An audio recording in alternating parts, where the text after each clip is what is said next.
Muito bem, Vida e Saúde já está de volta. Você acompanhou aqui no primeiro bloco como produzir um canteiro aí na sua casa. Espero que você faça. Se fizer, manda foto pra gente, conta pra gente como é que tá saindo, que eu quero muito ver. E de repente você pode inspirar outras pessoas também a fazer o mesmo em casa.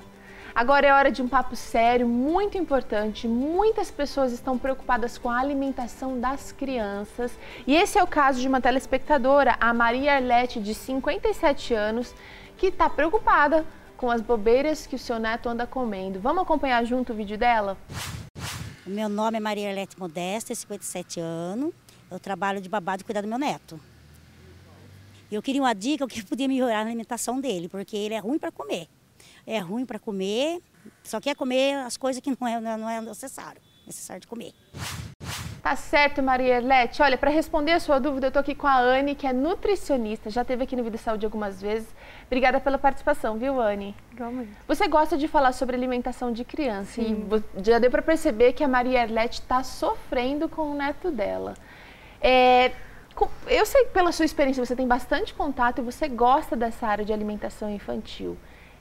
Mas às vezes a gente se sente assim realmente desafiado por essas crianças que realmente não sentem vontade de comer. E eu falo por experiência própria, às vezes a gente se sente assim esgotado de oferecer possibilidades e parece que nada vai funcionar. Só não pode desistir. Não pode desistir de jeito nenhum.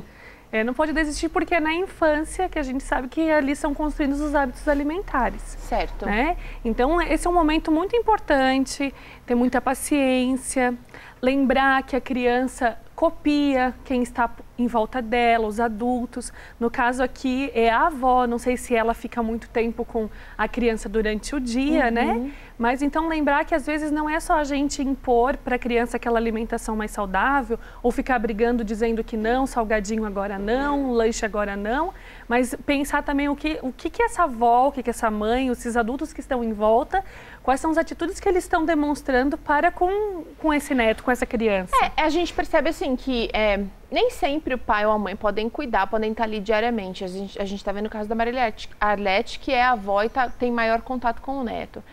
Mas às vezes é um cuidador. Tem uma diferença de quando a gente delega para alguém cuidar e de quando a gente quer fazer a nossa maneira.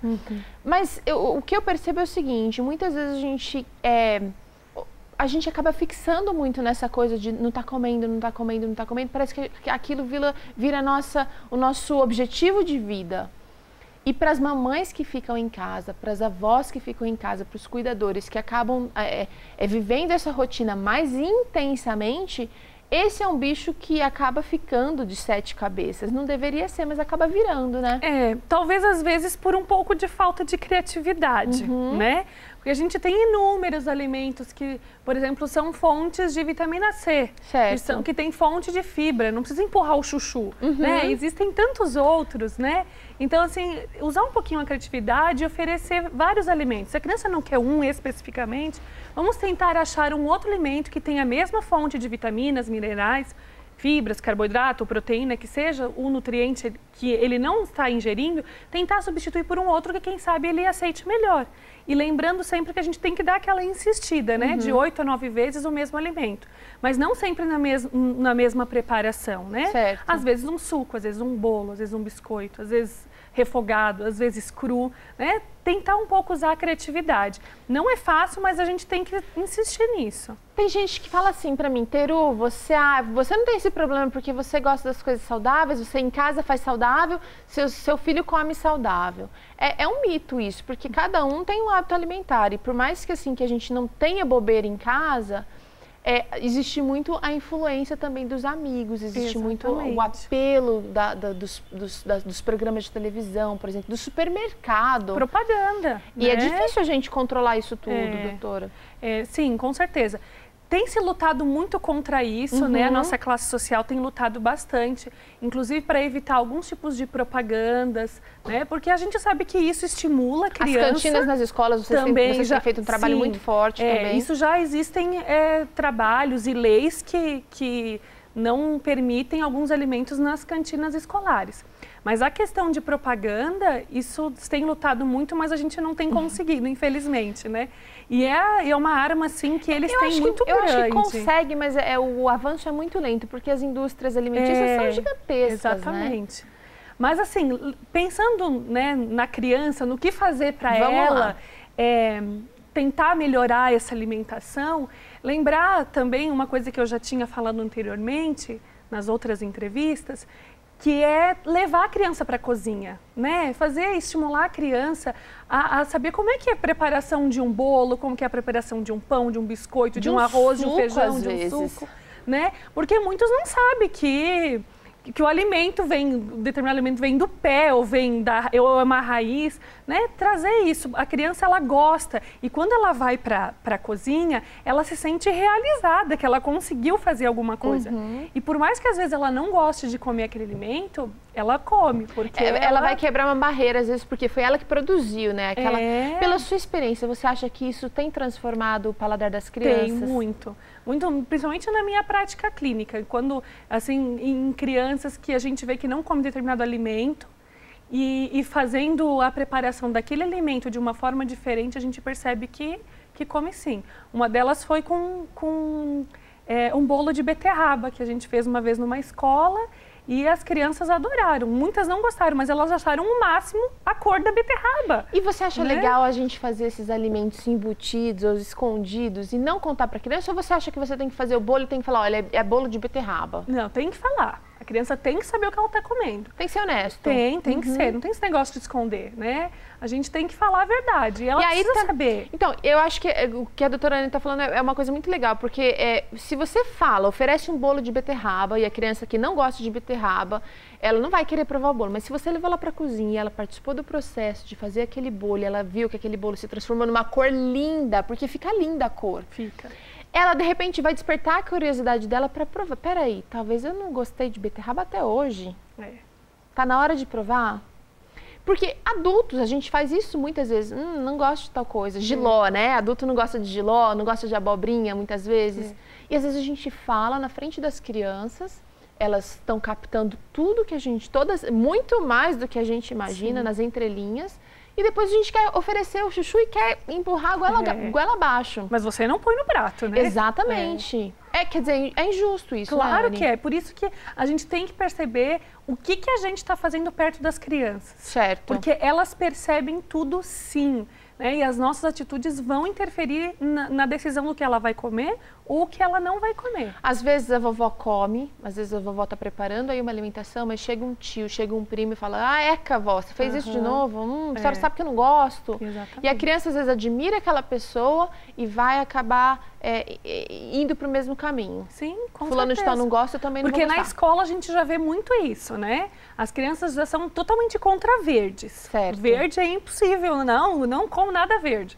E daí chega em casa e também tem esse bloqueio, né? Então, assim, pelo menos nós temos que manter um equilíbrio. Agora, vamos falar das bobeiras. As crianças que já estão com o hábito enraizado, estão acostumadas a comer bobeira, troca de refeição, como o netinho da Maria Arlete.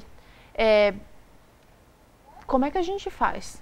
É difícil mudar um hábito pra caramba, é muito difícil. Mas, em primeiro lugar, a gente tem que pensar o seguinte. É uma criança. Ela não tem o poder, né, aquisitivo na mão. Não é ela que vai ao supermercado, à lanchonete comprar. Ok. Ela pode fazer a cabeça do adulto, da avó, da mãe, do pai, do tio, que está perto, para influenciá-lo a comprar aquele determinado tipo de fast food ou alimento, né, que não deveria estar comendo e trocando pelas refeições principais. As bobeiras que a Arlete diz aqui, né? Exatamente.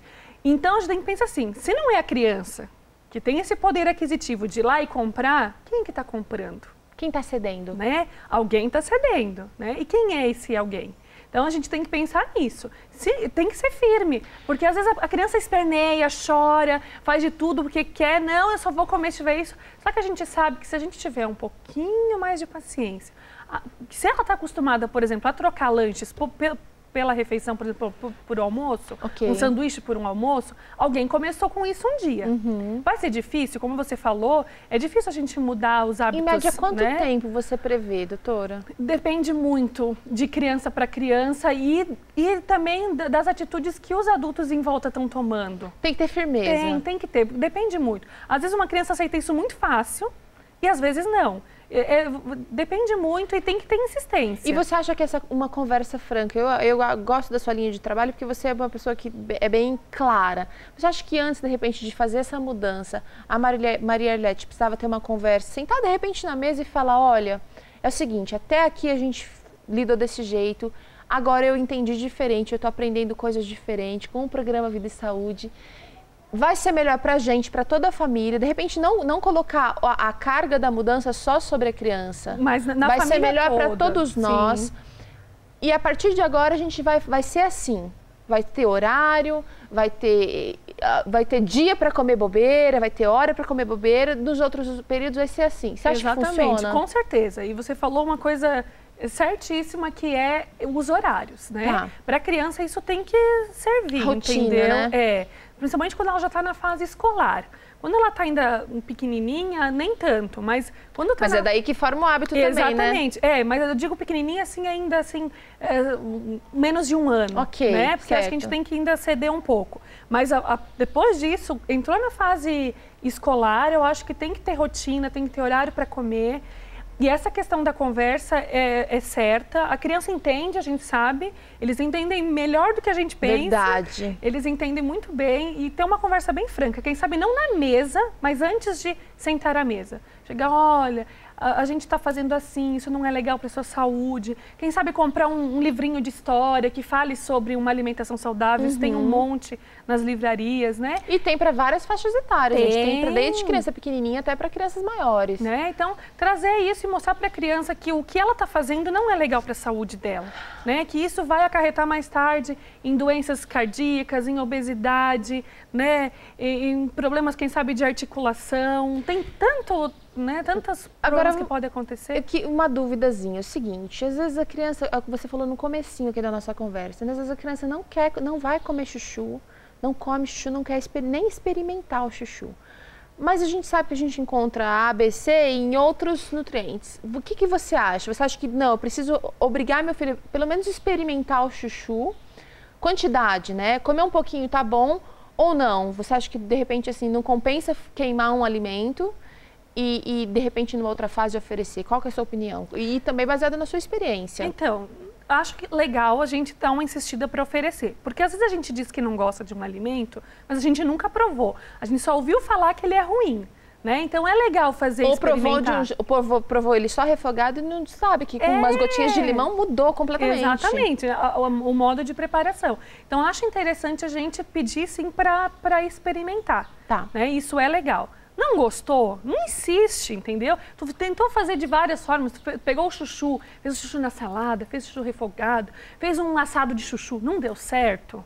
Né? Então não insiste, não é o chuchu que vai fazer a criança ficar muito mais saudável. Mas é legal os pais não deixarem de comer, para a criança perceber que é normal comer chuchu. Não vai eliminar o chuchu do cardápio da família, exatamente. Continua colocando chuchu. Quem sabe ele olhando, todo mundo comendo, às vezes tu não precisa nem fazer um comentário. Eles veem, então, todo mundo come chuchu, e eu não como, será que o chuchu é legal? Isso deve passar na mente da criança. E uma hora, às vezes, quem sabe pelo hábito de ver todo mundo comendo, ela vai acabar um dia comendo. Ou não, porque nós somos indivíduos, cada um tem os seus gostos, preferências, e a gente também tem que respeitar isso, a gente não pode ficar impondo alguma coisa, né?